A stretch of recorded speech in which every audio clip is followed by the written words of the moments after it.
Imaginez un instant une vieille relique de l'histoire spatiale, perdue depuis des dizaines d'années, qui flotte en silence dans l'immensité du cosmos. Et puis, imaginez une petite équipe de bénévoles, sans budget, sans équipement de pointe, qui décident de tenter un sauvetage complètement fou depuis leurs simples ordinateurs. Eh bien, cette histoire, elle est vraie, et tout commence ici. Alors, cette sonde, son nom complet, c'est International Sun Earth Explorer 3. Elle a passé des années à observer notre Soleil. Et puis, en 1999, sa mission principale s'est terminée. On l'a tout simplement laissée à l'abandon, en orbite autour du Soleil, même si techniquement, elle fonctionnait encore. Et c'est là que ça se complique. La technologie des années 70 qui permettait de la piloter était devenue complètement obsolète. Les manuels, perdus. Les ingénieurs de l'époque, à la retraite depuis longtemps. Et le matériel, il n'existait tout simplement plus. La sonde allait donc nous passer sous le nez une dernière fois en silence. C'est à ce moment-là que l'histoire devient vraiment fascinante. Sans l'aide de la NASA, comment est-ce qu'une poignée de passionnés a bien pu faire pour reprendre le contrôle d'un engin qui se balade à des millions de kilomètres ? On s'imagine tout de suite qu'il a fallu un radiotélescope monumental ou des millions de dollars pour réussir un truc pareil. Mais en fait, la solution était beaucoup plus subtile et incroyablement plus accessible. Oui, la solution, c'était un logiciel open source appelé GNU Radio. En modifiant ce code, ils ont réussi à faire quelque chose d'incroyable. Recréer de toutes pièces le protocole de communication des années 70, reprendre les commandes de la sonde et même rallumer ses moteurs. Un véritable exploit, rendu possible non pas par le matériel, mais par le logiciel. Bon alors, plongeons un peu dans cette technologie.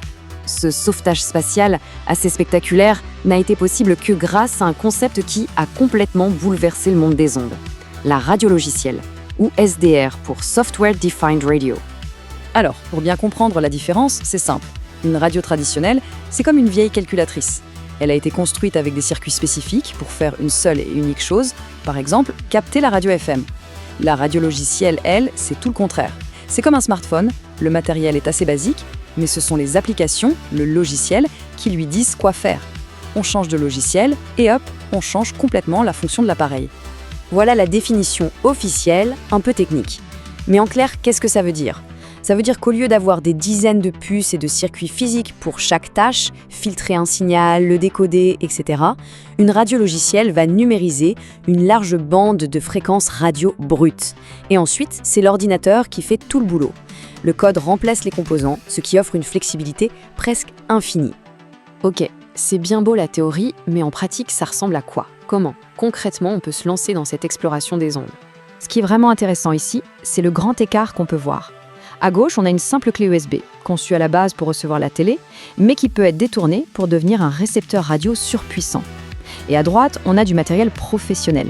La technologie de base est la même, mais son accès est devenu incroyablement plus simple. Et ce tableau le montre parfaitement. On peut démarrer avec une clé RTS SDR pour une vingtaine d'euros, ce qui permet déjà de recevoir une quantité impressionnante de fréquences. Et pour celles et ceux qui veulent aller plus loin, il y a des appareils comme le Hacker F1 qui permettent aussi d'émettre des signaux. Bref, il y en a pour tous les budgets et toutes les envies. Bien sûr, le matériel ne fait pas tout, il faut le logiciel pour lui donner vie. Des programmes gratuits et très puissants comme SDR Sharp ou SDR++ permettent de visualiser le spectre radio en temps réel. Cet affichage, qu'on appelle une cascade ou un waterfall, montre les signaux comme des traces de lumière et ça transforme ce qui est invisible en une véritable carte à explorer. Alors, qu'est-ce qu'on peut découvrir concrètement avec cette technologie ? Eh bien, c'est là que l'aventure commence vraiment. Par exemple, chaque avion de ligne émet en permanence sa position, son altitude et sa vitesse avec un signal appelé ADSB. Avec une simple clé SDR et une petite antenne, on peut capter ces signaux et transformer son ordinateur en une sorte de tour de contrôle personnel en voyant les avions bouger sur une carte en direct. Autre application encore plus folle, télécharger soi-même les images des satellites météo de la NOAA. Pendant qu'un de ces satellites passe juste au-dessus de nos têtes, il envoie des images en continu. Avec le bon matériel et le bon logiciel, on peut intercepter ce signal et décoder l'image de la Terre vue de l'espace en direct depuis l'orbite. C'est quand même incroyable. Et cette phrase, elle résume absolument tout. L'air est rempli de données invisibles. Parce que les avions et les satellites, ce n'est vraiment que la partie émergée de l'iceberg. Les ondes radio, c'est un océan de données. Ça va de la radio FM qu'on connaît tous, aux communications des services d'urgence, en passant par les signaux de la télécommande du garage ou de la station météo du voisin. C'est tout un monde de communication qui attend juste d'être écouté. Le plus remarquable dans tout ça, ce n'est même pas la puissance de cette technologie. C'est à quel point elle est devenue accessible à tout le monde. 20 €. Voilà, c'est le chiffre qu'il faut retenir. Pour environ 20 €, le prix d'une clé USB de télévision numérique qu'on réutilise, la porte d'entrée de ce monde fascinant est grande ouverte. Il n'y a jamais eu de moment plus simple ou moins cher pour se lancer. Et pour commencer, c'est vraiment très simple. D'abord, on se trouve une petite clé RTL SDR. Ensuite, on installe un pilote spécial pour que l'ordinateur la voie comme une radio logicielle et pas comme un tuner télé. Et enfin, on lance un logiciel gratuit comme SDR++, et l'exploration peut commencer. C'est tout. Des signaux de satellites lointains aux communications de tous les jours, juste à côté, un univers de données invisibles nous entoure en permanence. La radio logicielle nous donne la clé pour l'écouter. La seule question qui reste, c'est par où est-ce qu'on va commencer l'exploration ? Salut et bienvenue sur la chaîne. Super heureux de vous accueillir ici. Pensez à vous abonner, à liker et activer la cloche. C'est parti!